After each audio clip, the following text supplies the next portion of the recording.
Okay, greetings. It's a full house today. Greetings. It's a full house today. We've got enough people in the studio, man, because we have a very special guest today, all the way from the United, I hope you don't mind me saying, United Snakes of America.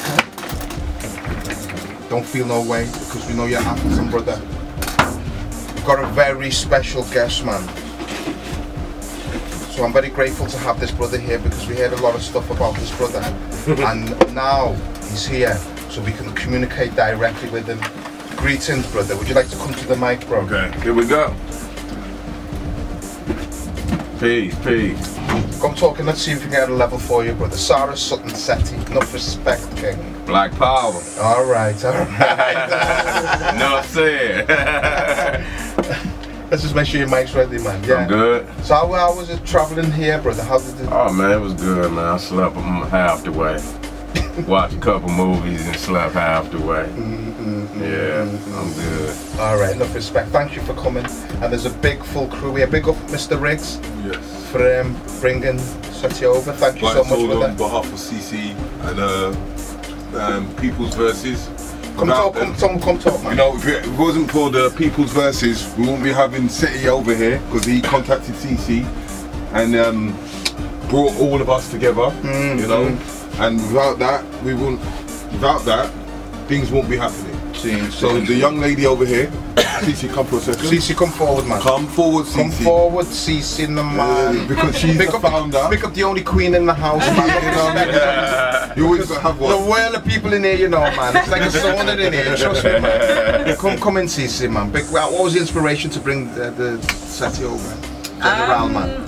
Come and talk in the mic, I've been following him for a while via Instagram, and so yeah, I've been following his work for a while, and so I reached out to him early last year, and just kind of explained that, you know, it's important for him to come over. Obviously America has their own kind of conscious community, and they do a lot of work for the people in the community, and I just felt like it was necessary for him to come over to the UK and kind of share what he already gives so much of himself to in the US. So he reached back, and I think at the time the timing wasn't right, and then he reached back to me at a later stage, if I remember correctly, and then we just kind of took it from there, and yeah, the rest is history. And don't forget, we've got a team called the People's Verses, and we've got a guy called Ant. Come on forward, come on, say your piece, say to the public, they don't want to hear about you.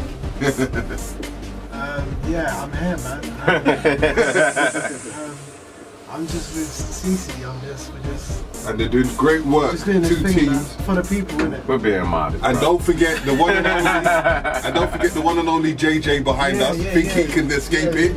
You know what I mean? Come in, JJ. Come talk, man. Come and talk. Talk, man. Big up, respect, man. Yeah, respect people, respect, man. I think it's very important that people like Seti come and really bring their perspective to things and really shake things up, get us looking at the world in a different way, and remind us to be, you know, unapologetic, unafraid. So we need to have conversations, and even if you disagree, come and actually use your mind, come and think about things, and that's what Seti's going to always challenge you to do. That's why we at the People Versus, we thought it was imperative that we try and introduce new people, new faces, new conversations to the circle so we can all develop, you know. It's a new beginning. Yeah, you know, it's a beautiful thing, because these are all young people, you know, man, and you know me, on this show I promote the youngsters. We want to promote a new generation of leaders, because we've done our leading, now it's the time for the new generation, and I'm more than happy to bring in the new generation 100%, because we're not going to be here forever. We could drop off tomorrow. So we have to promote these youngsters and these youths. These are the future generation, so we're giving them a shine on the station to let the people see who the future leaders are going to be. And I want to big up the Queen, because she looks like about 16. That's right. You know what I mean? So we've got a 16-year-old bringing Seti over what there? You know what I mean? Don't say it like that, Yo, there's no law in in England where you transport miners. But yeah, man. Okay, thank you to the crew who brought him on. What you call the CC crew? No, the people versus. The people versus, not respect. All right. Thank you, Seti. All right. My brother, the first question I'm going to ask you, there's going to be a couple of brothers asking you questions. Okay. First question I'm going to ask you is, what is the purpose of your visit, man? Why are you here? What are you going to teach the people then? Well, you know, the message is a universal message. You know, it's an international message, and you know, the BPC, General Seti, that's what we're about. We're about taking this message all across the world, wherever African people reside. You know what I'm saying? And so, you know, we're getting responses from all over the world. You know, we're getting responses from Australia, the Caribbean, shit, Europe. Don't forget. You know what I'm saying? I was moving. And so, you know, the family been reaching out to us for years, telling us to come over. And plus, we had, I have a big following in the UK. Had it for the last 10 years anyway. You know, so I was teaching here anyway. So it was time for me to bring my presence. You know, it's time for me to bring my presence.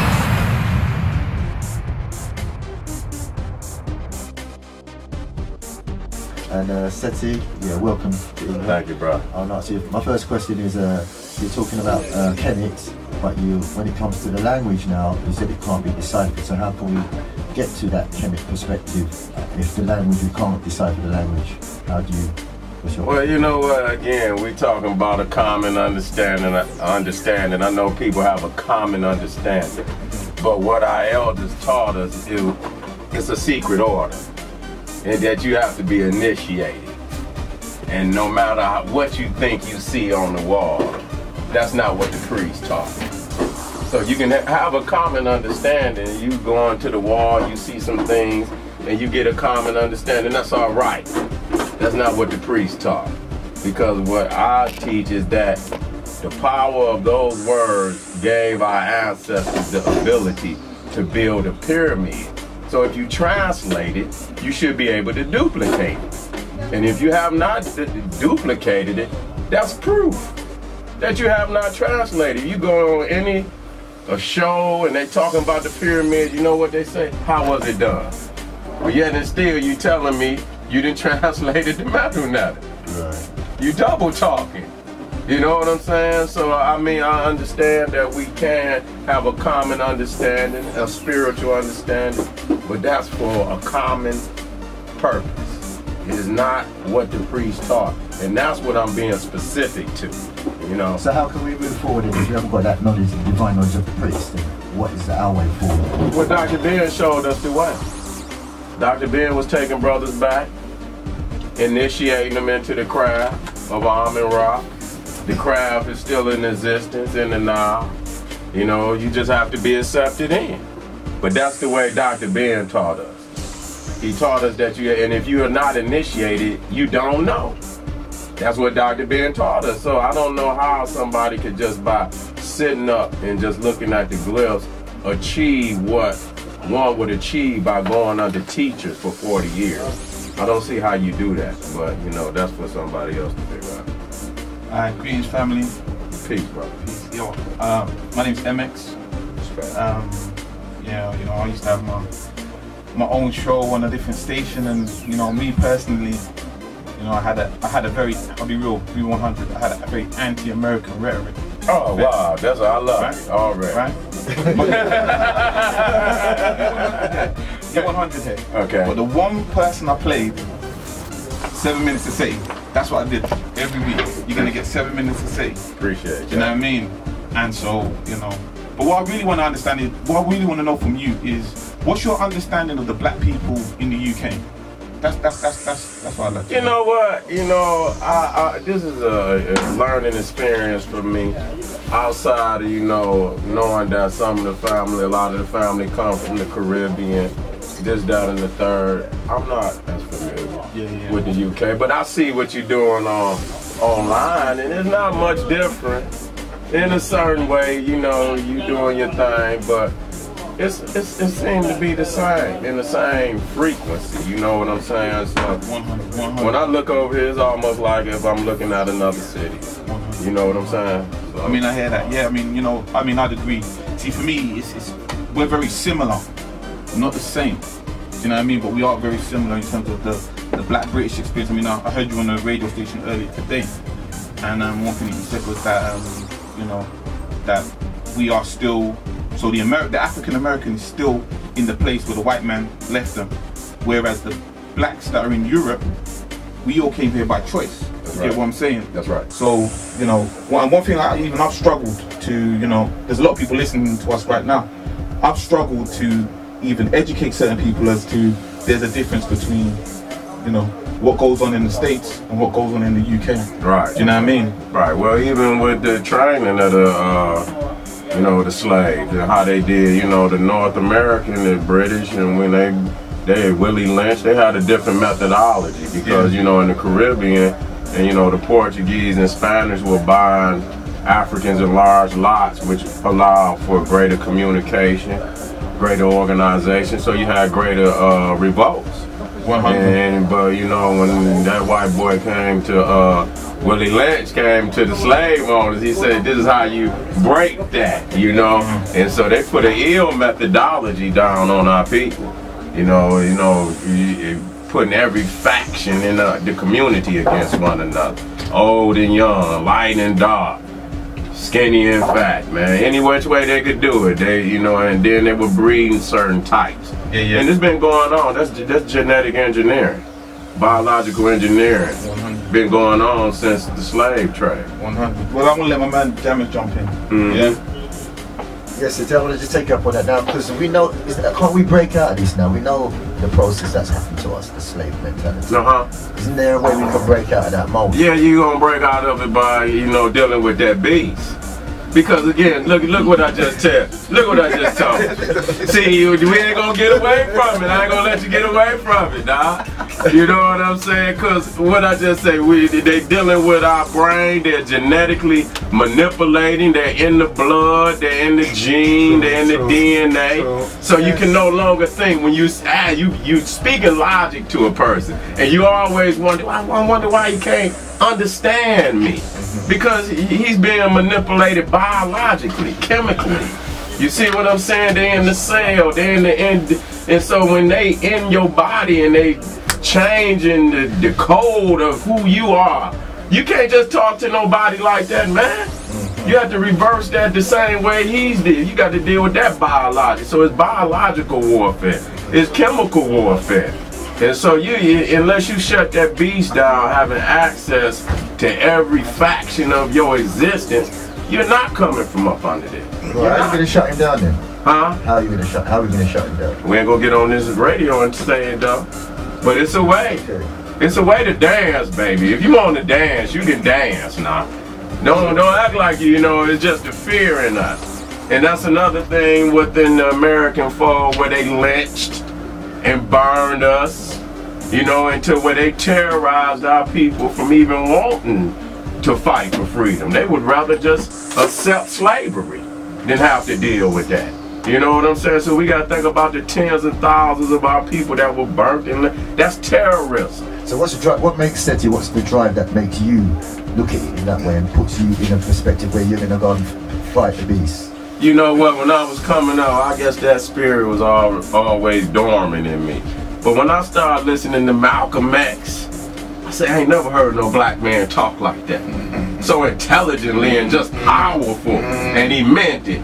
You know, and that inspired, Malcolm X was probably the first person that just sparked that in me. Even though it was there, I was studying, I was doing all that. When I heard Malcolm X, I said, I want to be like him. And from that point on, all the other teachers just started coming to me. Dr. Ben, Dr. Clark, you know. So, you know, it's there. It's in most of us. But what makes you go, because I know you started debating, so what made you go and challenge all the other philosophers? Because I've been studying for a while. And I felt like I've been studying under Dr. Ben, Dr. Clark since I was about 16, 15. I got you, baby. You can't deal with me, man. I've been studying too long under great masters. But isn't there a nicer way of talking to them, or is the abrupt approach the best way to get there? Ain't no better way. Destruction or the untruth, you know what I'm saying? Because our people, you know, they like that. You know, that's something psychological, it's a part of a blueprint. You have to see what the people like. And they always like a battle. I don't care. They like that, you know what I'm saying? So I figured, that was something. But what had happened is that, the other guys don't have the research, they don't have the credentials. So after a while, that just deteriorates.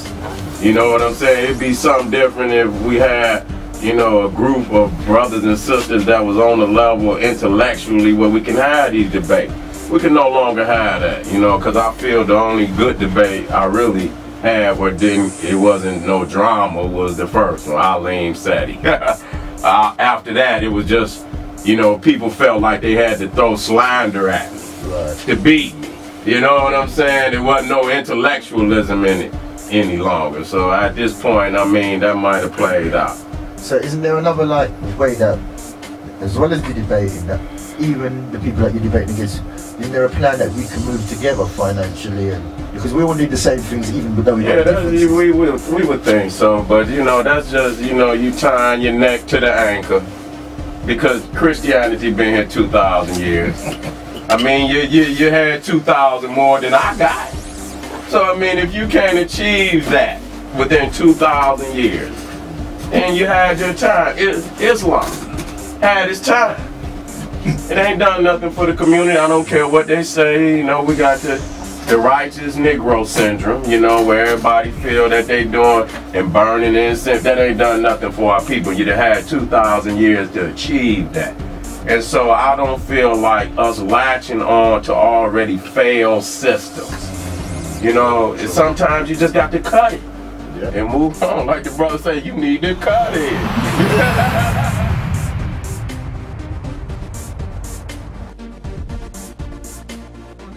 No respect, man. We've got, like I say, the reason that Seti is here is because there's a couple of events that the people's verses have arranged of the weekend. So it's Saturday and Sunday. Saturday and Sunday. Talking to the mic, bro. First most, Seti's going around. Yeah. And he's going to be at the Adelaide Grove. Yeah. Right. In West 12. So it's number 10 Adelaide Grove, West 12. West 12. That's off. That's a meet and greet at 5 o'clock. That's off Uxbridge Road, isn't it, bro? Uxbridge Road. Uxbridge Road, man. So on the other side of the Kentucky chicken shop that we don't eat. What?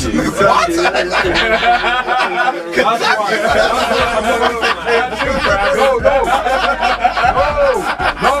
I'm not going to say KFC.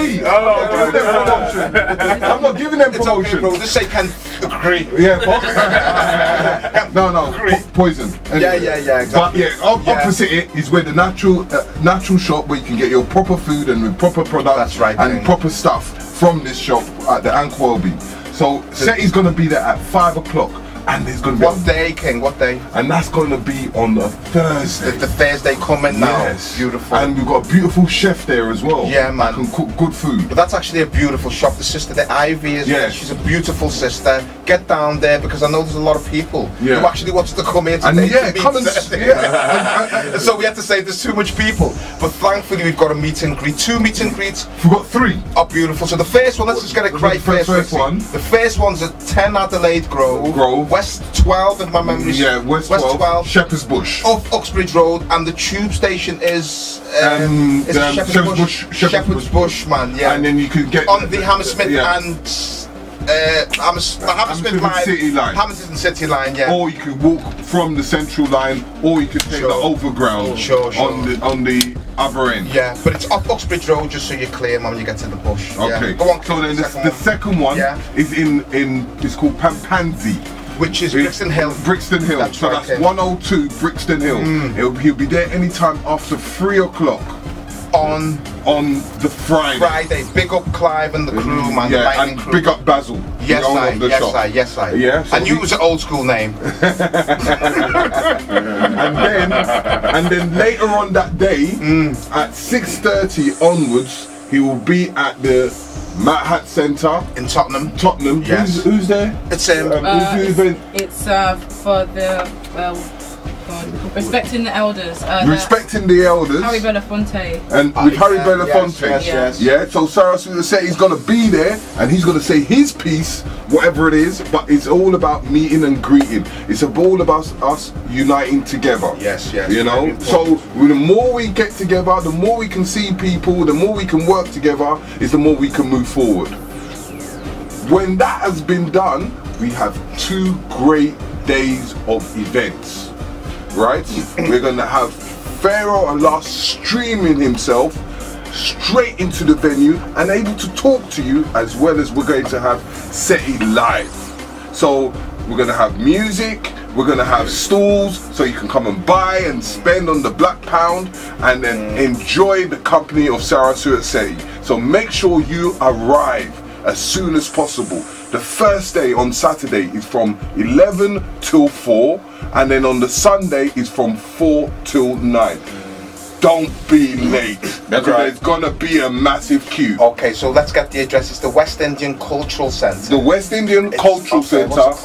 Clarendon Road. Clarendon Road. Yeah, Clarendon Road. Clarendon Road. Yeah, 9 Clarendon Hornsey, Road. London, N8 ODJ. Yes. So if you're getting the tube, the nearest tube is Turnpike Lane. Turnpike Lane. If you walk up Turnpike Lane from Turnpike Lane station, it's 1 stop, or you can just get a 41 or any bus that goes up there. It's 1 stop. So you might as well just walk up there, man. And it's the bus stop stops you right outside the centre, so you can't miss it.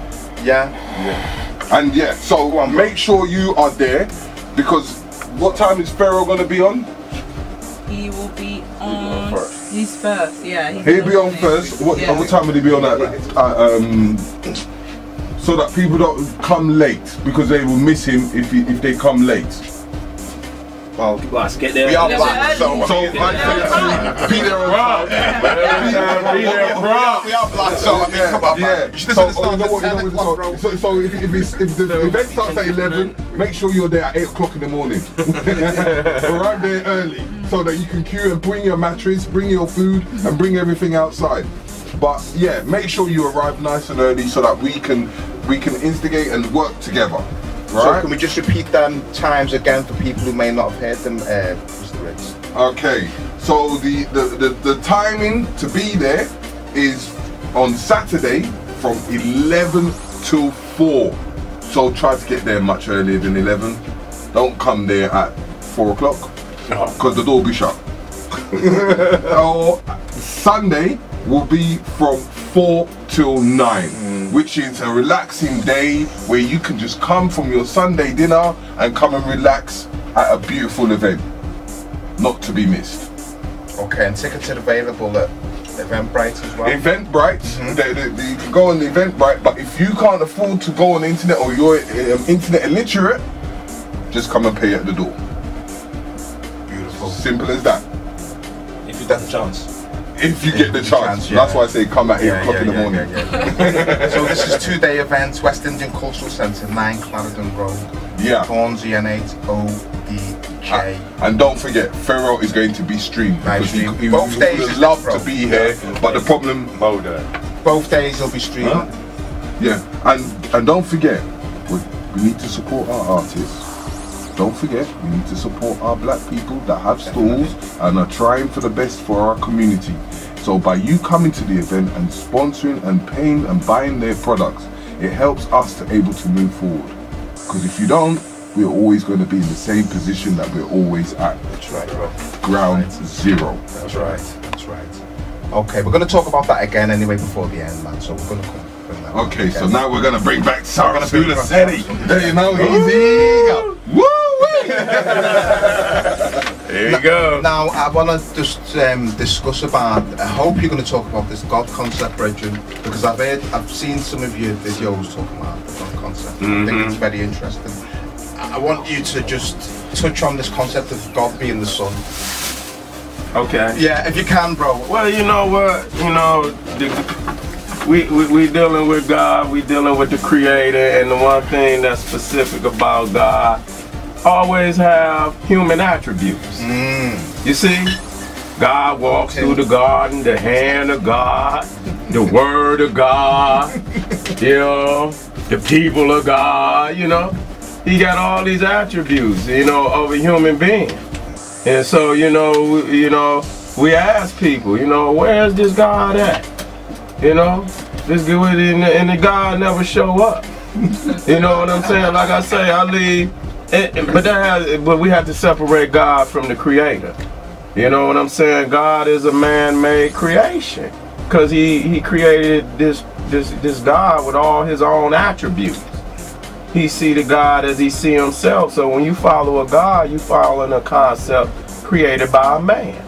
You know, nobody was born a Christian or a Jew or a Hebrew. Nobody was born with a Bible tied to their buttocks. Nobody was born with a Quran tied. So you wasn't born a Muslim, you wasn't born a Christian or a Jew. We have a black divinity where we were connected to the Creator from birth. You know, and through religion, they've kidnapped our divinity. And we find ourselves on gods, you know, our whole life, you know, original sin, where you got to follow every step, every rule that this God, that you never get a chance to talk to. And everybody in here, anybody in here talk to God? If you do, they're going to call the peoples on you. You know what I'm saying? Because, listen, man, you know it's true. I used to talk to God. In my head, I did. You know? And I used to have conversations. And every time it was time for God to talk, I would hear a voice talking. But it was me. That's right. I was answering for God. You see what I'm saying? You're talking to yourself, right? basically. So you know, it's a concept, and too many times we're depending on something that don't exist. If we waiting on something to come back and we didn't create it, that's a psycho delusion, illusion. Absolutely, bro. You see what I'm saying? So you know, we have to separate the Creator from God. And the Creator is everything that we see out here, and we're trying to find our place in it. That's what we're trying to do. All right. I'm glad you said that, bro. Because enough of us have this delusion, as you said, that the God is some being. And really, this is what I say on the show all the time. That's why I'm glad you're here. It's a state of being, really. That's right. It's in tuning into nature like our ancestors. That's right. In fact, the God has replaced the ancestors in nature, basically. That's right. That's the simplicity of it. That's right. Yeah. So, is God the Son? Is God the Son? God is a part of it. Well, you know, the Son is the greatest attribute of God. Right. But, you know, let's say the Creator now. But everything in existence is the Creator. But the Son is the most powerful because, you know, without the Son, we wouldn't be able to live. And so that's why they gave that most powerful attribute to the Son. But it's also the moon. It's also the stars. For sure. It's also that dark black melanin out there in the sky at night. Dark energy. That's right. It's all that. You know, it's everything in creation combined. But the sun, particularly in this galaxy, is what keeps us alive. For sure, and we connected directly to the sun through our pineal. You see, it speaks directly to us because it creates this melanin. You know, this powerful substance in our body that transmit all the cosmic messages throughout our body. That's that melanin, you know what I'm saying? So that's why the sun, more so than any other entity in the cosmos, you know, was given that privilege of being almighty. Well, I love what you're saying because I say that even in the Bible, I think I saw one of your lectures, and it says one of the verses, I'm not sure which one it is, that God is the Son. God is the Son. God is the Son. That's right. There's no doubt. You know what I mean? Not S-O-N, S-U-N, just for all the Bible bashers out there, man. And I can't remember the verse, but if I do. One is in Malachi, and there's another one. Isaiah, I think it is. And the Son with healing in his wings. Talk about that one with a capital S. Right. You're looking at it, which means it's a person. Better look it up. I've seen it. Yeah, right. You better look it I up. know it's there already, man. I just because from my perspective, Seti, the biggest destructive force against African people is the religion, is that belief in God and belief in a non-African God. That's right. That's the biggest destructive force, right. man. And that's the very thing that controls us. And as you say, you see these Christians on road preaching Jesus. No one's listening to them. They just shout. It's like. But let me say something more radical, man. That the black woman is God. See, you can't take that. A lot of can you take that? I'm leaving the studio. Yeah. No, listen. From my perspective, the universe has more of a feminine energy than it has a masculine. That's right. Because it gave birth to life. That's right. And furthermore, in Africa, in Egypt, I should say specifically, the concept of balance in the universe was Ma'at, which was a female. That's right. Netta, if you like. So, I'm not against what you're saying. I'm not. It's just hard. It's just hard, baby. I'm with that. But what, right? So I still deal with the balance, you know, Haile Selassie, Empress Men, and it's a male and female balance we have to deal with. Right. But I'm not against the concept. I understand. I'm not against the concept of what you're saying at all. I know we as black people, man, we got a lot of beautiful reflections. Spiritual reflections. I've been, man, you know, I've been in the Rastafari community longer than most Rastafari.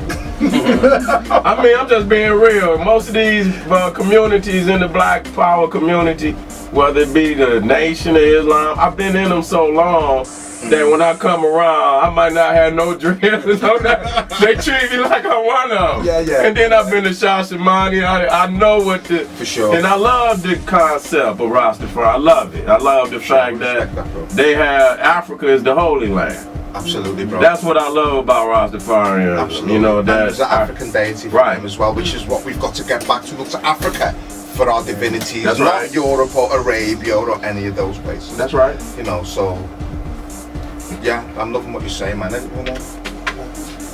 just thought it was an interesting observation. Go on. I just thought it was an interesting observation that a lot of our gods seem to look like our oppressors. And if we're going to really see ourselves as our own saviors, we've got to really challenge that, really. And I think that's some people's gripes with religion is, that's part of my gripe with religion. I don't want to, I mean, it's bad enough that I carry this English name right now. I definitely ain't going to try and change for another name of some other stranger. And if God made me perfect in the first place, He made me an African. So what's wrong with me assuming an African identity? Right. Absolutely, Bedroom. Looking at 100%. that African image as my saviour and realising that image looks exactly like me, therefore I must be my own saviour. That's right. And I guess that when you're defeated, you feel like your saviour don't exist and another man's saviour does. But I'm not defeated, you know. Go on, no, one second. You want to just 1 second? No, you know, I just want to speak because a lot of what's going wrong is the fact that we don't, uplift our black woman. Like right now, I was just speaking about it, that they're having a rash of kidnappings of young black women in DC, but it's been going on for a long time. Now they want to bring it out to the public, and that just shows you the level that we've fallen to, where we don't hold the woman to high esteem, and we just leave her out there, even for these people to snatch them up off the street, where you got 16, 17, 18 young girls getting snatched up in a 24-hour period. Man, what are we doing, man? We have to ask ourselves, what are we doing? We worshiping, we floating in the sky. The reality is, man, that, the black family is God. And I don't care who you're praying to, if the black family is not healthy, then something is up with that God. My God is a God that loves me and want me on the throne. My God don't want me on the throne. He ain't my God. If my God is all powerful and He can do anything, and I'm sitting in misery every day, and He ain't found it in His heart to take me up out of this misery, then I got to put that God on the unemployment line. Flat out. He got to go. Yes. That's exactly the point, man. We don't want no illusion. For 400, 500, 600 years we've been following these deities, and they haven't done stitch for us, man. So it's time for us to change. You know, this is another thing I want to say. I hear people say, oh, God's great, God's great, God's great. Your life's a misery, but God's great. Now, if someone disses you, you'll reject them and say, "Quay, I don't want to be around you," but you'll still worship God who's made your life a misery. Right. So I said, well, you diss the divisible, but you love the invisible that you don't even know exists. A madness, that, man. So I'm in total agreement with you, King, man. It's a fire upon God, man.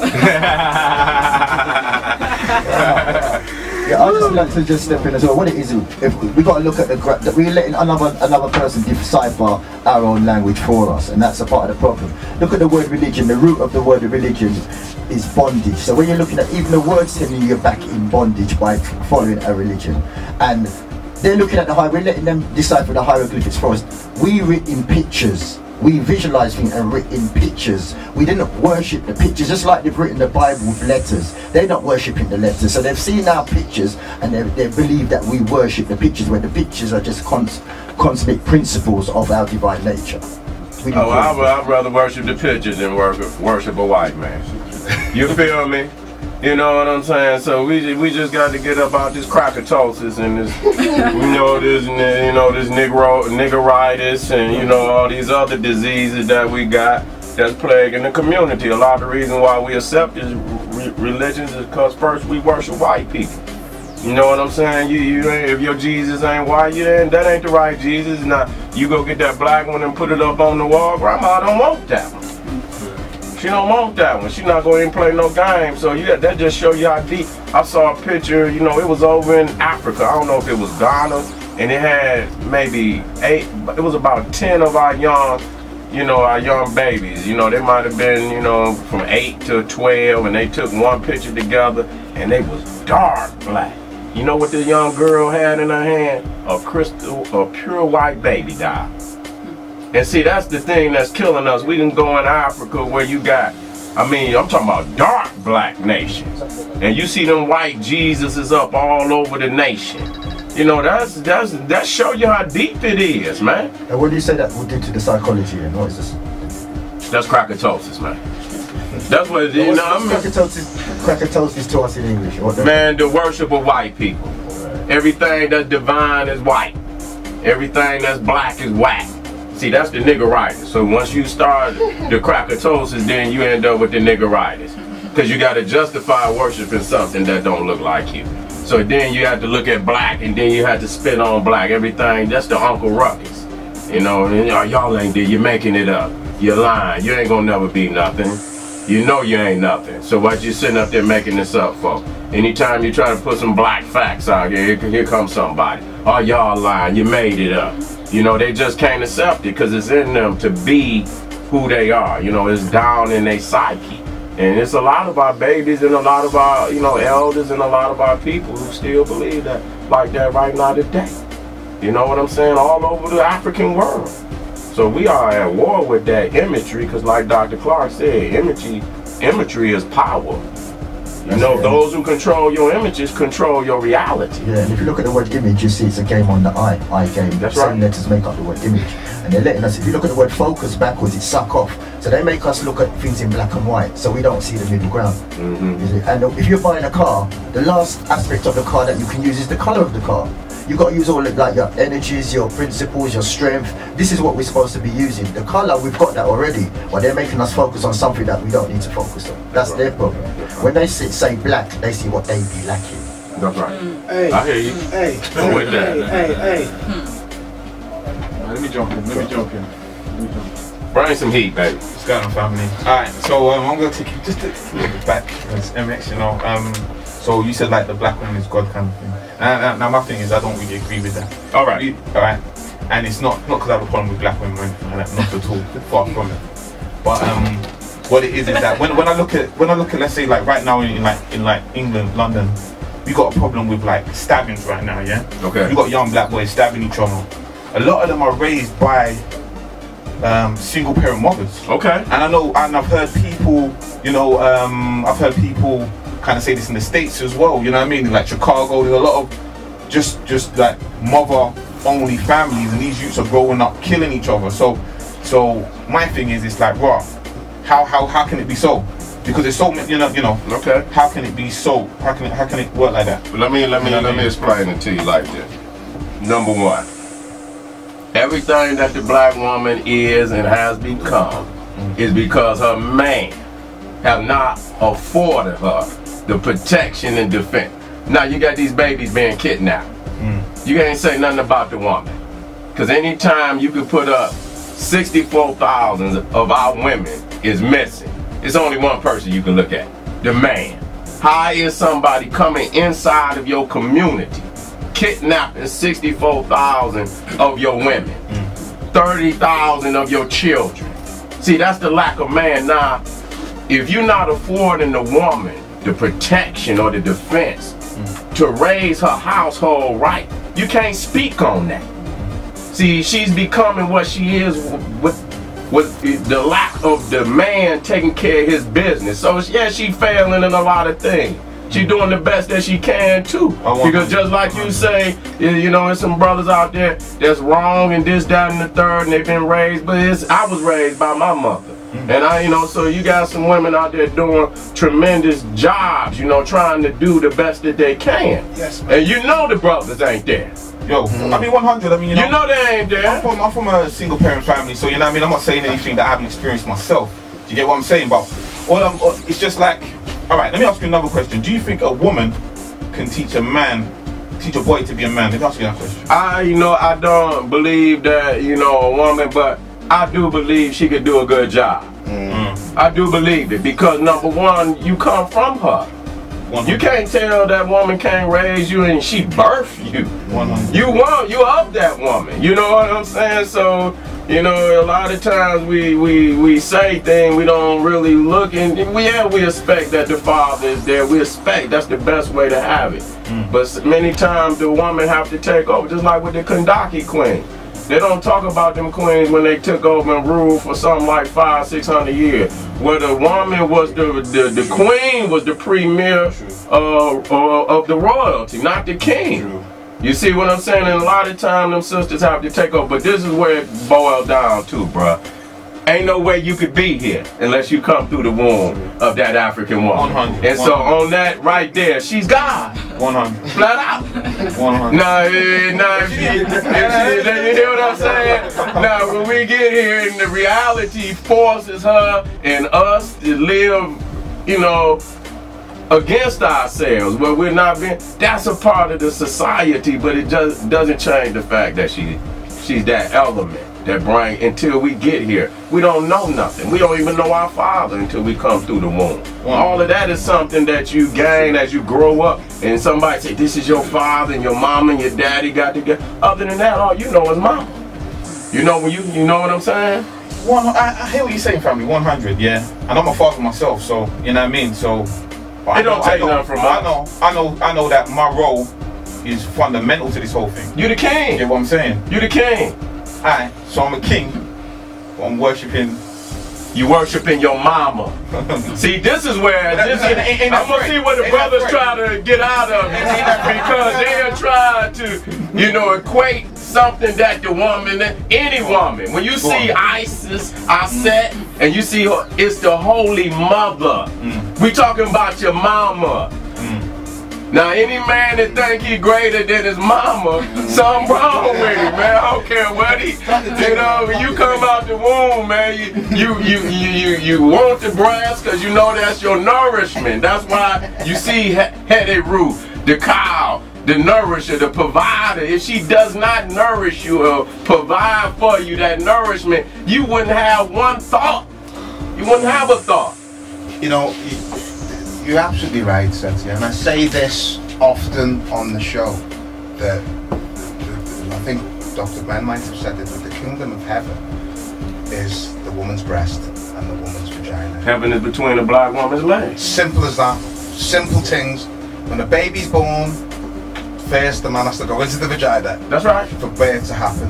Then the baby comes out of the vagina, and the first thing the baby wants to do is suckle the nipple. That's it. That's life, man. That's life. And it comes through the woman, so let's get that clear, yeah.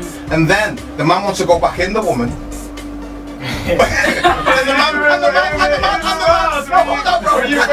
man, I hear you, baby. I hear you. And the man that wants to suckle the woman's nipples. All day long. That's the reality.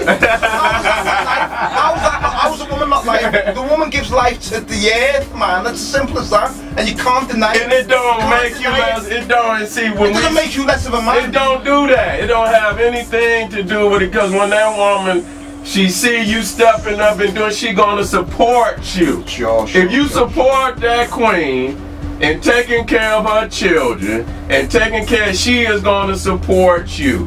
That's the bottom line. If it's on head, you treat the sister like a queen, she'll naturally treat you like a king.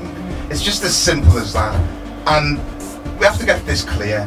African society, for the most part, was matriarchal, and it was matrilineal. If you want to be part of the society, you have to come through the woman. It wasn't the man, it was through the woman. That's why all these different races, the Assyrians used to go through the woman, get into the royal lineage through the woman. Right.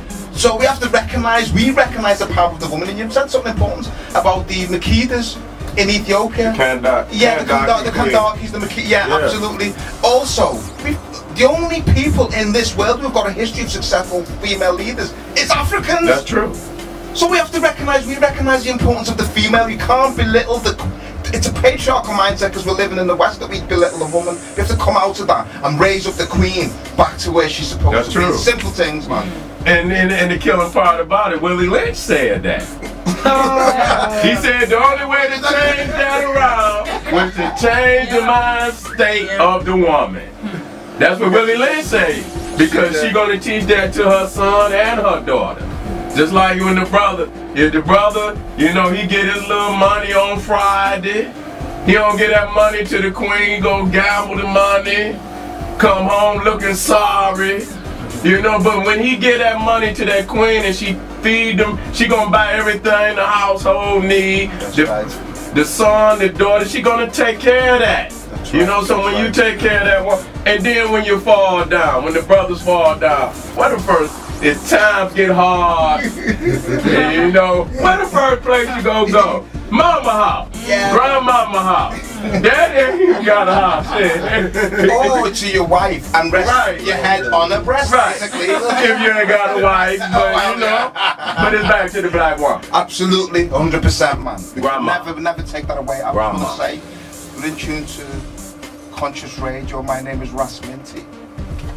We've got a very special guest, Sara Suten Seti, all the way from the United States of America. Whereabouts in America are you from? Detroit. Detroit, man. D-Town, man. D-Town? D-Town, man. That's right. Cities in the Midwest, man. That's the Midwest, yes it is. That's right, bro. Yeah, and if you want to call in and ask Seti a question, the number is 07539 602 999. That's 07539 602 999. Yes, so call in, text in, anything you want to do, but just let's communicate. In fact, let me just bring the heat. Bring the heat. Okay, this is from 643. Yeah. Thank you, Seti, for your words of wisdom. Thank you for your recognition of woman. Thank you. You are a real leader. You overstand your sisters, Kemi. Kemi, I've been saying this for years, and you never even picked me up.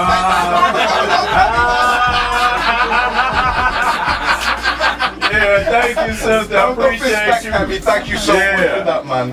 Blessed, man, and that's the real truth, man. Big up the queens, man, every time. Okay, this is from 555. Mum can only do 40% of work, and we've got 60% experiences, and adaptions and learnings is a long road. Guys forget about images. Our hearts make we who we are. Male with 5 wives, I'm not sure what that means. Okay, that's it, man. Yeah, man. Well, we got, you know, we got some good frequency. We got some good frequency back. I just want to ask another question. How can we get our community to redirect our funds? Because people are going to listen to you now, and they're still going to go down to the KFC and buy the sweet. How can we, the importance of redirecting our funds towards ourselves? You know what, that's such a hard thing, because, you know, we know it's the right thing to do. We always talk about investing back into black power any way you can, black community any way you can. But it got to be it got to become to the point where when you put your money in the hand of a white person or Asian, you got to know consciously you doing wrong. something should pop up in your spirit. Nigga, you wrong, because you didn't excuse my life. You know? You're wrong. You know what I'm saying? Because we talk this talk, even the people in the Black Power community, and we'll go right out there and we'll spend all our money with these white people. And so it's got to become almost like us, the ancestors is talking to him every time you have that. You're a liar. You're a liar. You said you was for Black Power. You're a liar. You giving this Asian and you taking care of their babies, and then when your baby asks you for a couple dollars, you ain't got it. But when it's time to go invest in it, and so it's a hard thing because it's been habitual for over 400 years. You know, anybody got to have it. I got to. It's hard. You know, you can break it for a minute, then you catch yourself going. But Garvey had the best plan. You have to remove yourself. You have to separate. And when you separate, you have to, it makes you step up on your own. You know what I'm saying? But as long as you stay here and you stay up under them, it's like a surrogate. You know what I'm saying?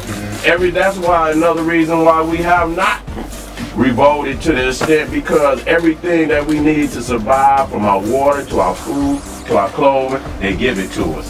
So if we don't, even our habits, and I'm gonna leave it there. You know what I'm saying? They, you know, niggas ain't gonna break from that. You know what I'm saying? That's hard. You know what I'm saying? So when you're in this system, that's why, you know, at this point, you know, it's gonna take some fire. And I'm gonna leave it there. You know, I don't see anything because we too deep. Right. In the psychological situation where they've been digging in our brains and digging in our blood, and has been going on for a period. And that's why we cannot change just by talking. Yeah. If that man in your DNA, and he done switched up codes in your DNA, you can't just talk to a man like that. That's why you wonder, like, man, I've been talking to this man. You know what I'm saying? But it's in his DNA, it's in his cell. And if he's taking medication, just like they can give you the vaccine when you're a baby, and then wait till you get, you know, 18 and give you some medicine to unlock that. You know, and the medicine is the, you know, the key to unlock the diseases that's already been planted and they dormant in your body. You know what I'm saying? So when you got all of these operations of genocide going on, it's time for fire. I'm just gonna be real. You know, it's time for some fire. It's time for some mental leaks. You know what I'm saying? It's time, yeah, it's time for some Shaka Zulus. You know what I'm saying? We got to quit talking this out, because, you know, we always, when it comes to that one thing, and that's that psychological, that's what they've been digging in us. You know, when you say something about, let's deal, you know, most people gonna say, well, let's deal with reading the books now. You know, burn incense, we're gonna meditate on it. You're not gonna do that, you see? Now why? Why? Why won't we do it?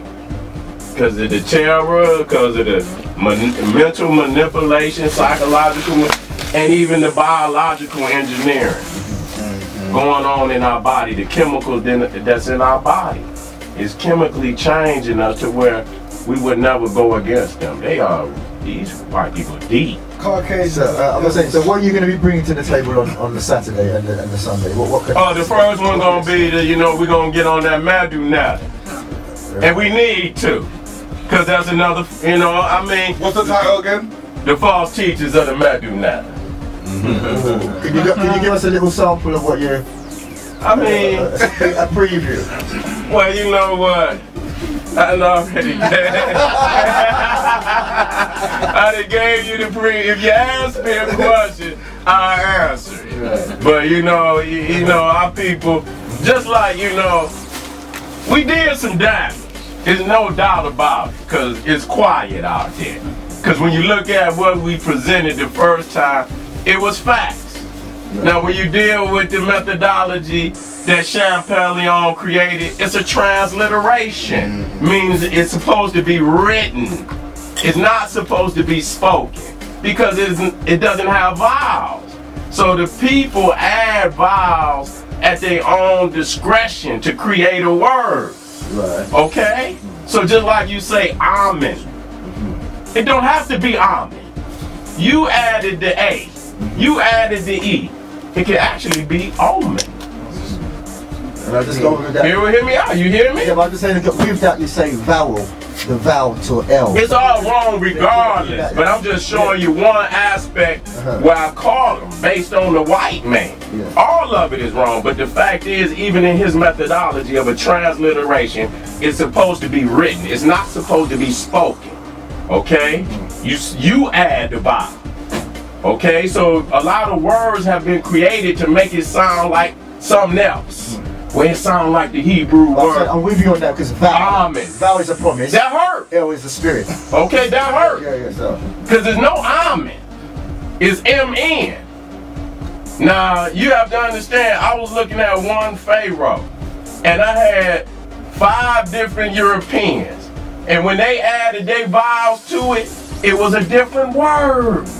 And if you think of all the vowel combinations you can add to that one word, and think of all the language and the different vowel combinations in every language, you can have hundreds of words for one word. Okay? That's over with. That part of it is done. So the fact that I caught you speaking it, when they say scientifically the metal net is supposed to be written, I got the documentation. Ain't nobody trying to dispute it. They just, you know, they caught. They caught. They called it, you know, that's the facts. Don't get mad at me. Now the people that continue to teach that without first telling the people the scientific facts on how to deal with that language, even though I can still consider it wrong. I'm just dealing with it within the construct of what the Europeans say it is, a transliteration. Y'all stepped all outside of that and started making words based on your own consciousness to make it sound like another, you know, to make it sound like another word that might be Hebrew, that might be Arabic, and this, that, and the third. Those are not. I'm getting too much now. Yeah, okay. Oh, that ain't nothing. That's just the tip. Yeah. But I'm gonna leave it there. I'm gonna leave it there. Because that can't be disputed. I can see this is going to be, because I'm a words man myself, I can see this is going to be heavyweight. Oh yeah, I ain't playing no games with you, baby. It's the storm. Yeah, it's the storm. So don't get penned in by what's been penned in. You've got to have your eyes open, because next to pen is open. So come down and don't serve the sentence. That's right. Free with Seti. Yes, man. Yes. I like that. Say it again. Okay, man, that's beautiful. So, my brother, what else will you be talking about? Because you said the Medunetta. I'm not going to touch on that because I've read about Mvdishi and his counteraction. He ain't ready. Well, I know. We're not going to say nothing about that. No, you know he's a good, but they know how I am. I'm in good faith anyway. Sure, you know, much respect. Man. No, and that's beautiful, man. We're not going to talk about that, man. But what else will you be talking about? Well, you know, just touch on what you're going to. Well, you know what, I got a lot of cultures that I've been dealing with. You know, the Hindu Kush. You know, touching the powerful. You know, dealing with the Nagas. You know, a lot of that's another one that I shot down. You know, people were talking about the word nigger, and they, you know, the only, you know, they say is. When you say people, you mean polite? Not just, no, I ain't gonna just say. I'm not just saying. I won't single him out because I'm hearing it from all around. You know, right. A lot of people just like when you talking about Selassie, you talk about the niggas, the Kabra Nagas. But that's just one aspect. That's right. That this expression, this word has been expressed all over the African world long before the European came on the scene. Absolutely. But when we speak it, they say, well, you speaking what the white man taught you. Is that true, or are we speaking from our spirit, something that's always been with us? I hear you. You see? Because we've discussed about the N-word, as they say it. And we know that one of the original titles for the Pharaoh was NGR. That was what the word sound that they used. That's the way they spelled it. That's the way they spelled it, yeah, man. Whether we have the way they say it is, as you said, is up to it could be taken anyway. But that word has always been used, and that's what we're trying to say. And I know jammers may want to talk about Regina. because it's connected to. Go ahead, brother. It's Drop some connected. jewels on. It's connected to the. It's the language man right here. It's connected to the. Drop the, bro. drop the jewel. Go on, bro. If you've got a girlfriend, her name is Susan, yeah, Susan, and you're in love with the girl, you say Susan. If you found out the girl was sleeping with your best friend, you call her Susan. So when we say Niger through the love of it, when they're not calling you a monkey, a chimpanzee, or a tree, they're saying Nigger. So the reason why they're saying that word is something about that word that affects them. And if you look at the word, even backwards, if you look at a runner runs, a jumper to the ER adds to the root. So the run is the root, the ER adds to it. So the Niger, you take away the ER, you get NIG. And that's what we do, we give NIG to everybody else. You turn the NIG backwards, you got the word jinn, which is spirit. We are, as in the word begin, origin, virgin. We are the original jinns who give energy to everybody else. And that is the reason why this word causes them so much problem. Part of the psychology is to give you, they give you their hate with the words that they give you to stop you from being great. That's right, and that's powerful. Yeah, but you see, it's just you missed out. I missed out very something, important. yeah. Well, I'm going to say you had your chance. He said you missed out something important. That the Queen is called Regina. What is Regina backwards? A Niger. So the Queen of England, if you look at a coin, she's got ER on the coin. Elizabeth Regina. Regina backwards is Aniga. So she shows she even wants to be one of us. That's right. I like that. No, that's real, bro. That's real. That's why I wanted him to say, but he never said that. But you know what? Except that. Go on, bro. But you know, I'm gonna be in the Hindu Kush, but I'm gonna be dealing with the Olmec. I'm gonna be dealing with the Olmecs and the Nubia. Yeah, I'm gonna be dealing with the ancient cultures and new. And so what I'm gonna do is I'm gonna walk you down the Nile. I'm gonna start from the Great Lakes region, the Congo. We're gonna look at the Twa. We look at the Khoisan people. We're gonna see how they took it down the Nile, step by step, in the Nubia, into Egypt, and not only that, but you know, colonizing the whole Asian peripheral, Southern Asian peripheral. Well, that's where the term Hindu Kush comes from. Hindu Kush. And that's where the Indo-European language comes from. That's right. And then that's where the European Latin language comes from. That's right. That's true. Yeah. But what I'm gonna break it back is that I'm not talking about that Indian now. I'm just being real. I'm not talking about the straight head Indian, but I got to be real because all of the ancient Buddhas, hear me out, got woolly hair. Of course. Am I wrong, Rob? Bro, please tell me if I'm wrong. Philosophies of the Buddha.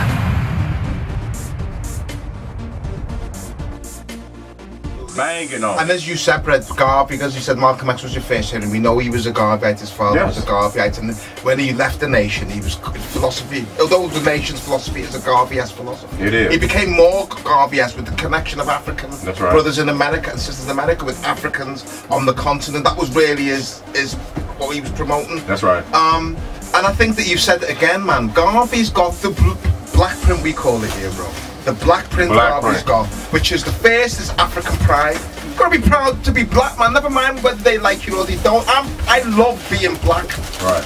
That's the black print, man. And that determines your personality and your identity. We have to know ourselves as African people. I love it. So that's the psychology. We have to change our minds first. That's the most important thing. And then with that, and also included in that is the knowledge of our African history. Recognizing we come from a powerful place, man. That's right. We're powerful, man. All power. We're powerful. All We just start talking black power. We're powerful, man, as black people, man, and we got to know that. And with that power, how do we manifest that power? By becoming self-reliant, economically empowering ourselves, building institutions and organizations that work for us, building business, man. And destroying these myths. These myths are killing us. Which myth, bro? So, can you elaborate on these myths? Well, I mean, that one of those powerful myths is, and I'm not, you know, is that our family at home don't love us or don't want us. That's a lie. That's a myth. That's something that keeps us separated. Nobody's gonna promote that but somebody that hates African people. You wouldn't even promote it, man. I got people in my family I don't want to deal with. You know what I'm saying? I don't gotta go to Africa. If I could peel their cap, I would. You know what I'm saying? So, you know what I'm saying? So, you know, we get what we look for. If you went back home looking for, you know, the family, you know, that you really want to connect with, they'll come to you. You know, the frequency is out there. It happened to me in Ethiopia. It happened to me in Egypt. They was coming, you know, at the right time and afforded me an opportunity to see things that other people didn't see. See, even when I was in Egypt, you know, most of the family was going through one door. I was going through another. I was going through another. Nice one, man. Okay, so I was getting things that nobody else was getting. But can I just say, I love what you're saying about destroying the myths, because we do have a lot of myths, like in England, they create an image of us, which is the black man's a criminal. That's right. Black man, same in America as well. Yeah, oh yeah. But actually, it's only happened in the last 20 years in England, you know, this gun-toting, drug-selling black man. Because before, in the 80s, it wasn't so much. It was only in the 90s they promoted this in different cities in England.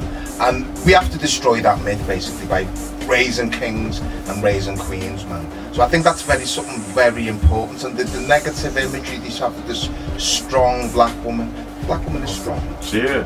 But we don't want to turn it into a stereotype, a negative stereotype. Right. You know what I'm saying? Right. We want to qualify it. So you're right, I'm totally with destroying myths, and it's about raising kings and promoting a positive message. That's right. And encouraging our people to be the best they can be, man. That's true. You want to say something, brother? Yeah, I just wanna ask a little question to Seti still. That's right. In America, how do they view the Caribbean community, or let's say Jamaicans, off the bat?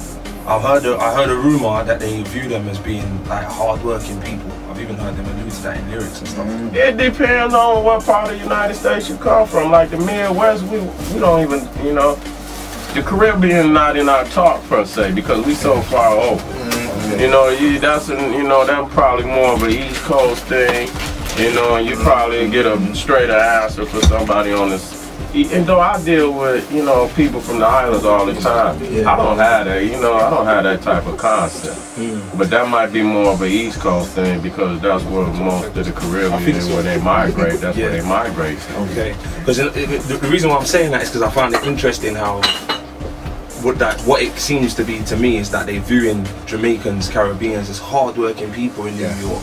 You know, there's Big Sean from Detroit. Yeah, well, Big Sean from Detroit has even got a lyric. It goes, night job, day job, Jamaican-ish. Yeah, okay. And that's I keep thinking, no, and I keep seeing this. But over here, that's not how they look at Caribbeans over here. They look at them as lazy and all them things. So my problem is that it seems that we're allowing other people to decide who we are, define our reality. That's right. And I feel that this is why the people versus have picked Seti, because Seti ain't letting nobody else define who we are. That's right. Well, you know, that's like they talked about our people was lazy and enslaved. How the hell we lazy and we work from sun up to sundown? For free. Well, for free. But we lazy. And you know if that white man catch you laying down, man, you know what he gonna do to you? He gonna beat the skin off your back. So I wonder what slave he was just laying around somewhere. Exactly. Obviously, it speaks to our idea that they need to look at us in a certain way to make them feel better about what they do to us. That's right.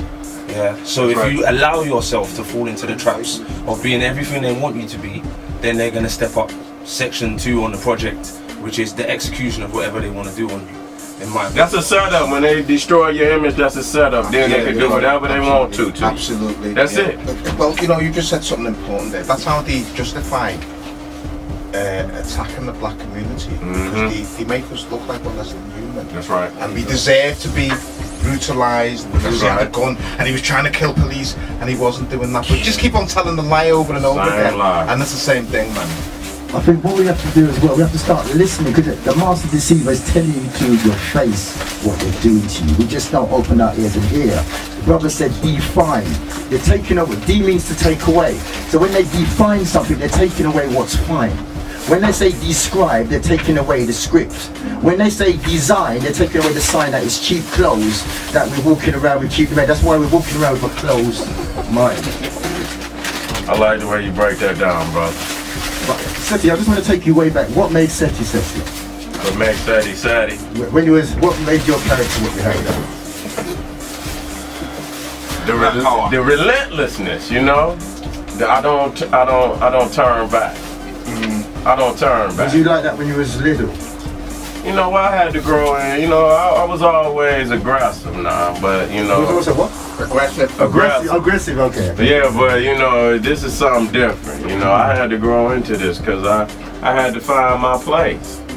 I had to find my, you know, my definition in life, and for a while I didn't know what it was. So what sparked you off into consciousness then? Well, you know, my uncles, my family was to the consciousness. You know, my uncle Bianchi was going to keep me with Dr. Ben, and then I had a couple uncles. They were Muslims. They were going to, you know, to Mecca and Morocco, bringing me that information back early. So that's really what sparked me. You know, that's what really sparked me, looking at my uncles, you know, do their thing, you know, and seeing, you know, how powerful that it was. You know, they were coming back. Oh man, I went to Egypt and Dr. Ben and Dr. Clark. I said, wow. You know what I'm saying? And I started creeping off in them books and seeing, you know, and seeing these Egyptian deities and seeing what, you know, Dr. Ben saying we created all civilization. I say, man, this is what I want to do. Bottom line, this is what I want to do. What kind of age was that when you found out? Well, I was young. I was, you know, I probably got serious around maybe 16, 17. But, you know, I was, you know, shown these things at a much earlier age. But at that point, I was just listening, trying to take it in. But then when when that, you know, revolutionary hip hop came out, that just gave me another spark. Like, oh, now I got a place to do my thing. You know what I'm saying? And that kind of sparked me too when the P's and the X-Clans and the Poor Righteous Teachers and all that came. You know, that was another thing that helped me along the way. You know, because what Dr. Ben and Dr. Clark, these is master teachers. Sometimes it takes you a minute to catch that information, because you got to grow into that information. You have to go to Egypt more than once to really understand Dr. Ben, because he done been over 50, 60 years. So there's no way you gonna just sit in your house and thinking you're gonna understand. Dr. Ben is for somebody that's doing heavy research. I'm just gonna be real. Some scholars you could just read. Oh no, just two more things. So what about retaining? How do you retain the information, know when to pull out, what you pull out? Writing. You know, if anybody know me, I write everything on note cards. Right. And if you come in my house, I got books. Nothing but note cards, you know, I write, and then I put it in my lecture. So I read, you know, so that PowerPoint, yeah, I keep, you know, and then I keep adding over to the lecture to over a period of time. I got a lot of powerful information. And the next thing, what about your voice? Is that from a lot of shouting, you know? How do you do with your voice? I don't know, man. I think I might have always had that voice. Even when I was, you know, I used to, I'm an MC too. And when I was MCing, hey man, wait a minute they used to say, Seti, step back from the mic, man. I'll be up on the mic too close. I had to step back here, so I always had a strong voice. Okay, we're going to just read some texts. Unfortunately, there's an issue with the phone. This is a new phone. Okay. So obviously we're having a few issues. I apologize for the people who've called in, so I'm getting a few texts telling me people are trying to call in. There's an issue with the hotline. I apologize, truly. It's a new phone. Hopefully the management can sort it out. Let's just read a few texts here. This is from 379. Big up TCC, the Conscious Camden crew. Bless Brother Minty. Big up everyone in the studios. Jamaz MX, US guest. She's new to the Conscious. Okay, so that's Black Power. Black Power. You know what I'm saying? Come down to the show on Saturday, my sister, yeah. And bring your crew, because, you know, you're going to love what this brother's got to say. Loving the show and the words of wisdom all the time. Bless Rastafari. Give thanks, you know, Queen. Enough respect. That's what's up. Hopefully, you missed Levi Roots. It was Ram Jam. Come down to see Seti on Saturday and Sunday. Okay, we'll be there. And don't forget the meet and greets. We're going to say them again anyway, because we've got 15 minutes left, yeah? So we're going to give a shout out to them again. Okay, let me just see, because I'm trying to work this phone. It's just making pure noise. Okay. We're going to work out this phone. Okay, so we've got a few messages here. Okay, it's from 124. Black Power Seti. Overstanding. We were nurtured by nature. What's your take on ontology? Also, what's your take on the Brits not returning all the stolen Benin bronzes, etc. that them still have within the British Museum. If you want to answer both of them, can you just... What was the word that you used? Yeah, the stolen Benin bronzes, which the British Museum have. Oh yeah, well, I mean, they have a whole lot of stolen artifacts, you know. I mean, and they do have the, you know, the bronzes from Benin. They have the whole collection. That's right, bro. They have the whole collection. But the thing that I was doing this research, and you know, they have the British Museum ranked #2 largest museum. But wait a minute, because that's just up front. You know, it is the second largest museum in the world of Egyptian artifacts. But that's what's on the floor. Sure, what's hidden you're talking about? But the total collection is 15, wait a minute, it's 15 million, it's close to, might be 20 million pieces. So it's actually larger than the Cairo Museum. You're talking about close to 20 million pieces. Just to add to that, because I do a lot of tours, the one thing that they don't say is that they have storage pockets of a lot of artifacts. That's right. Like even in the Olympia area, they've got a big, massive storage, as well as they've got the storage underneath, and they've got the Petrie Museum, which is another storage. That's right. So there's artifacts scattered all over. That's why they can even afford to port the Cleopatra needle at Embankment.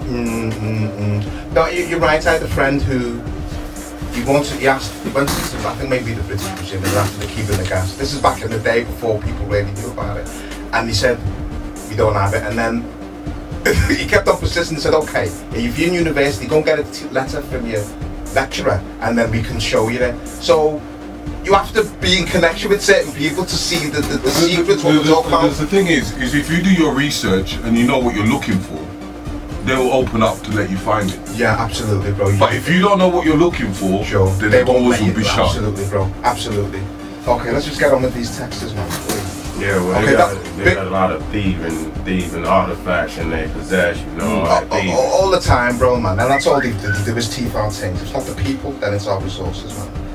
We're the greatest resource. But anyway, 555. Thank you, Brooklyn, for the last text. This is from 555.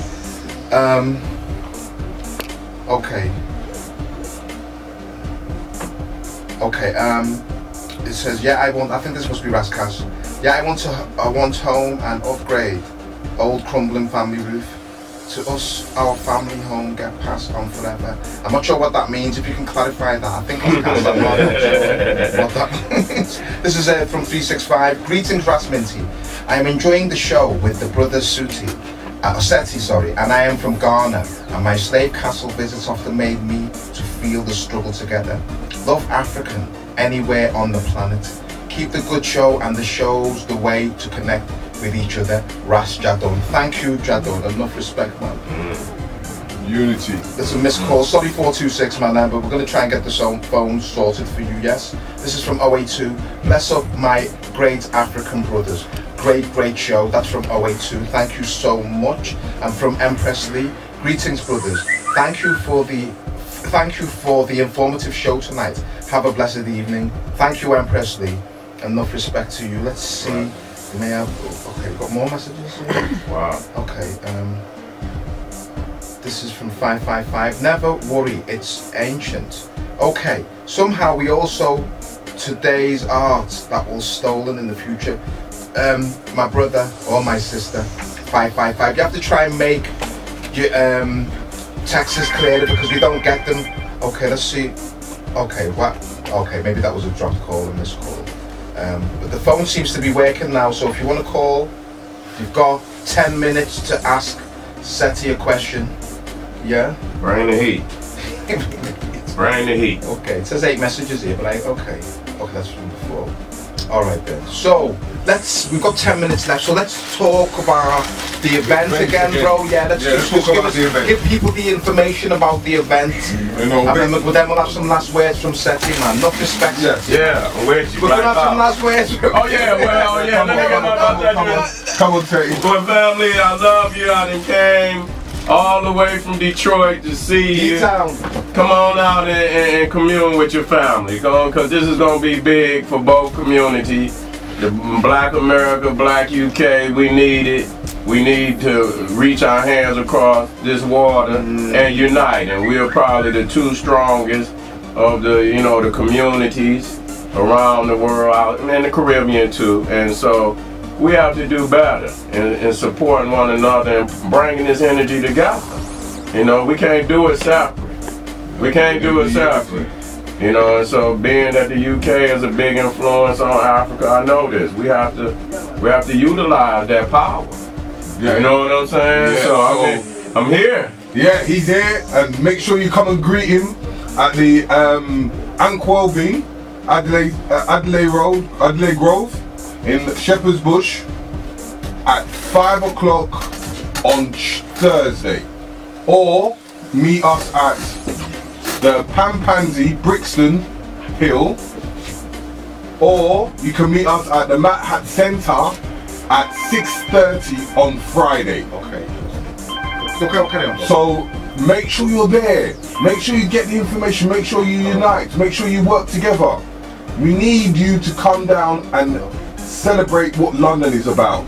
Come and see Seti on the 2 days between 11 and 4 on Saturday and 4 till 9 on the Sunday.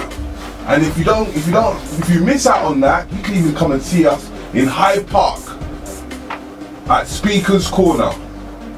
First thing around 12. You know, Seti might have a little debate on somebody out there. Yeah, so make your way down. So please come to the event. Come and socialize. Come and sponsor this event. You know, the stall holders, they need for you to come and spend. The artists need your promotions, your advertisements to come down and help us out. Well, I'm not going to say please, I say if you miss this, you're going to miss. That's the This is going to be a roadblock. You damn All roads lead North London, West Indians Cultural Centre, 9 Clarendon Road. Tell them again. All roads lead to West Indian Cultural Centre, 9 Clarendon Road, Hornsey, London, N8. Event Saturday, the 1st. From 11 till 4 p.m. the Great Seti live in the building. And then on Sunday, April the 2nd, 4 p.m. till 9 p.m. Seti once again returns. One event only, not to be missed. And get your tickets at Eventbrite or come to the door and we will be there for you to pay. And if you're coming to the door, make sure it's 4 a.m. in the morning or 6 a.m. in the morning or sleep overnight. That might be the best way to get in because it's going to be roadblock. Thank you, sir. Can you have some final words from Seti? And we want some final words from the main people, the people versus. Oh. This is Terry Riggs and over and out. That's right. Before you go, Seti, I'd like to give you a copy of my forthcoming Oh man, I appreciate that. Yeah? Yeah. Sure. I'm gonna take my time and I'm gonna read it thoroughly, brother. Promise you that. Alright, we've got a call here. So we've got you got 2 minutes, caller. Ask Seti a question. Yeah? Hold on, bro. Hold on, Huey, hold on. Go on, bro. Go on. Black power, black power. Peace, brother. I've been struggling to encourage our people. Don't struggle too long, bro. We haven't got much time. I know. But doing tours to Africa, probably for the last 11 years now. And I've noticed that a lot of the conscious community are not going to Africa. A lot of the conscious community in America are not going to Africa. So can you just expand upon the importance of those in the community to go back, to go black to the motherland? Oh, that's right. Well, you know, just like any Christian would go to Vatican City, just like any Jew would go to Israel, or any Muslim would go to Mecca, then it should be our aspiration to go to, because Africa is not just the motherland, it's the Holy Land. That's right, bro. You know what I'm saying? And I believe that, you know, it's just that I have to step my mission up. I believe when I start to take family back, I believe that this generation will show up.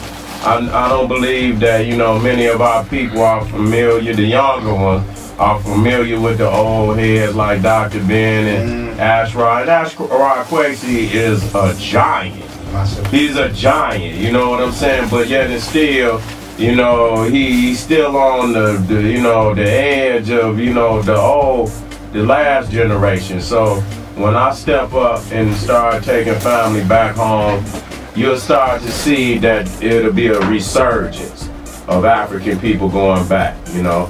We just got to make it, you know, we have to make it popular. You know what I'm saying? Anything that's popular, you know, that's what they, you know, that's what our people tend to do. So, you know, I'm going back this year. And so I'll be promoting, you know, Africa. I'll be promoting Egypt. And believe me, brother, we're going to get back. All right, bro. It's taking, it goes up and down just like these meters. This equalizer, you know, it go up and down. You know what I'm saying? But we're going to be pumping. We're going to be pumping in a minute. They're going to be touching the top. All of the, you know, the meters going to be touching the top. And we're going to be moving in the right direction. Black Power Cartel to Rome. Thank you, brother. Black Power. Black Power. Don't forget your movement. Yeah, man, give thanks, you know. It's your movement. It's your movement. give thanks for that, Huey. With respect. Okay, this is from... Okay, no more texts, and we can have maybe a quick call. Sorry, you can text. Only a quick call, 1 minute. I'll set you a quick question. But that's it, man. This is from 753. Message coming from DJ's Special Edition, CEO of Ambition Radio. Enough respect. Greetings, Rasminty, MX, and the USA guest in full studio. Gangs in London and worldwide seem to be getting worse by the day. How can we help the youth from killing themselves? As a black nation of good people, what do you say, sir? Everybody keep telling me and saying the same thing. You done lost Garvey. When you go pick Garvey, if you studying Garvey, that's right. And you can back it up with some Malcolm, but Garvey, foremost, you'll know what's pop. You know what I'm saying? Because it's already been foretold many times. Don't try to come and reinvent the wheel. The master teachers done already gave us a blueprint. All we had, a black print, all we had to do is update it and move forward. You know, and if you don't see nobody doing it, you be the first person. If you do it. Quit looking for somebody else to do it. What is it? We've come to save ourselves. We are the ones we've been waiting for. That's right. We are divine beings. We don't have to wait for no God to come save us. We save ourselves, man. You know why I'm here in the UK today? Because I decided to be here. Decide to be here? No, you didn't pray. Wait a minute, did I, wait a minute, any argument? No. I called Cece, but I said, you know what? I got to get to the UK. I said, let me call this queen. There was no prayer, there was no prayer. No, I made it happen because, you know, people been talking about they're going to bring me to the UK for the last 10 years. I ain't got here yet. Yeah. Okay, bro. We've got 3 minutes left. 3 minutes. Okay.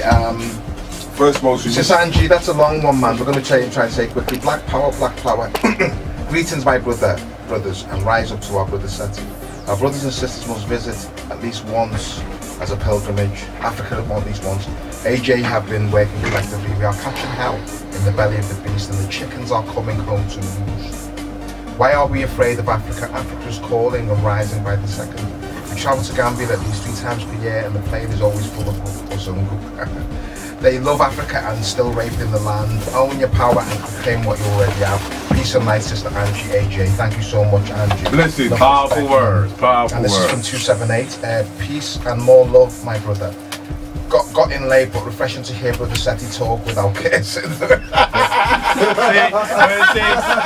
minute, hold up. Wait a minute, let me tell you, if people don't give me credit, because, you know, I've been doing radio shows like this for the last 10 years without cussing. Well, I saw you on The Real Atheist with Hank. Yeah, they cussed in. So I got many, examples of I didn't cuss, so y'all need to come up off of that. I'm versatile, baby.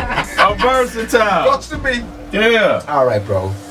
So yeah, so I think it's the first time I've been able to hear what you're saying, so thanks for that. All right, beautiful. I mean, I'm active in spreading the knowledge and conduct tours of the British Museum. I want to ask Seti, are you planning to visit or tour the museum? Yeah, we're planning Of course, when? we're gonna hit the belly of the beast. Yeah, beautiful. Please repeat the program for me, Rasminti. You know what? Unfortunately, they've taken Audacity out. We can't physically record it, but you know, thanks to Jammers, we've got a cameraman here, so it's going to be on YouTube. So don't worry, we'll give you the information next week so you can watch it live and direct, and you can see us all. You can see Seti, you can see Mr. Riggs, CC, the sister. What's your name again, sis? Chloe. Chloe, I apologise because she's the queen. Queen Chloe. Emperor, God. And it's the people's birthday. Pick up DC Ninjas in the house. Will be coming on soon. We've got 1 minute left, so this is the last shout. Okay, so I want to just thank everybody. Is any last words quickly? Yes, come on, CC. Come on, say the last CC, you word say the about last the event. words, man. And if you want to say something to them, we're gone, man. I'd just like to say, Seti, obviously thank you for making this happen. And I just would like to encourage everyone to please make sure that we support. Let's support our own and just come to the event. It's gonna be such a powerful experience. You know, we've got really great talented performers, stalls. Seti's doing his thing, Sarah's doing his thing, and it's just a great opportunity for people to come and network, you know, and just build with each other. So please don't miss it. And you know, you don't know when you're going to see Seti again, so just take advantage of the opportunity. That's right. And I just like to thank my team, the People Versus, for, you know, creating this and putting this together. It's been very stressful in some regard, but it's so worth it. And we just need to keep supporting our own and making sure that we invest in our people, and that's it. 100%, Queen. Thank you so much for those wonderful last words. Seti, thank you. Thank you, brother. Thank you, Mr. Riggs. Oh, and one more thing. Hurry up, man. Yeah, and the following week we've got a Moorish bonanza with loads of artists, 50 different stalls, and much more. Where is that quickly? That's going to be at the Accolade in Village in Labatt Grove, off Portobello Road. Okay. It's going to be from 10 till 9 at night. Okay, what day and time is that, bro? That is on the 9th of April. Don't miss it. It's free. Everybody reach. Okay. Let's cause a mayhem. You've heard Mr. Riggs. I'm going to see you on Saturday. Seti will be getting interviewed on SLR Radio soon. He'll be getting interviewed on Slam tomorrow, and he's going to be on The Rock on Sunday, 279. That's between 2 and 4. That's on Prophet Kwaku's show. Okay. Yeah, so we're going to try and organise some more interviews for him. What a fantastic show. Thank you so much. I'm going to just cut it short. Thank you. It was a great event. We had a good crowd of people in here, fabulous energy. It was great to have him here and actually asking him questions himself. I'm on the mic, so I can't talk. So, I'm on the mic, my brother. The one quick.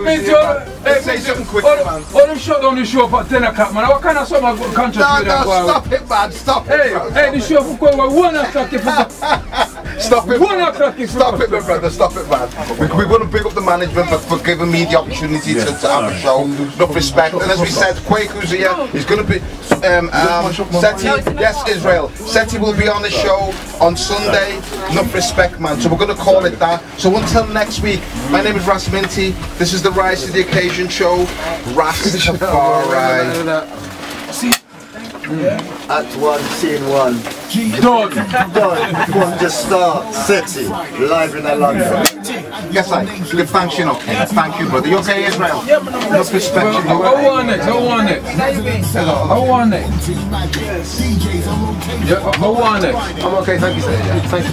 Oh, this man, my ninja. Yo, Seti. Yo, Seti, get his glasses. Oh, yeah. You got his glasses, man. Yeah, you got his glasses. Yeah, I need the bag. you got flyers for them? In the studio. Sorry about the time. Thank you. Thank you. No, you're welcome. Come here, man. And you've got to keep in touch, you know. Definitely. So we can bring yous on individually. Definitely. Promote youths. Yeah. You're the new generation. We have to. We've got a lot of stuff going on. No, but then so we'll definitely take the touch. Give me your number here, then, please. Yeah, man, don't leave them there, bro. Because that's the man's record player, isn't it, man? No. See through here, bro. You like a sensible human being. What's wrong with you? What?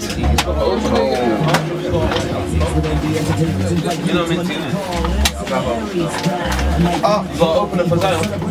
yeah, just hold on, little man. Just leave them there, bro. Yeah. You have a bag for me, Rich? You have a bag? Anyone have a bag? Yeah, plastic bag?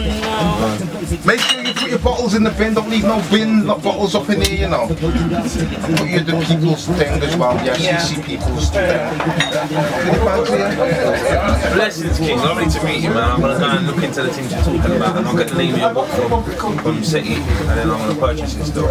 Yeah, through the E4. Yes, yes, Israel. Respect, you know. How you doing, bro? Thanks, bro. You know what I mean? Respect, you know. Well, didn't it? Thank you, sister. Respect, man. Yeah, I'm gonna come with you, man. When you're ready, man. Hold on for us, because we'll drive you down there, man, to SLR. Yeah. We drove here. No, to SLR. Oh. Go to another station, there's another interview at 10:30. Yeah. So how far is it? Because we drove as well. Yeah, no, it's okay. You follow us, yeah. You follow us, absolutely. Yeah, absolutely. So just, we'll just... And you know what, yeah? A long time ago I listened to talk about what are they called? Black Panthers. Oh, yeah. And I sat in that day, it was educational.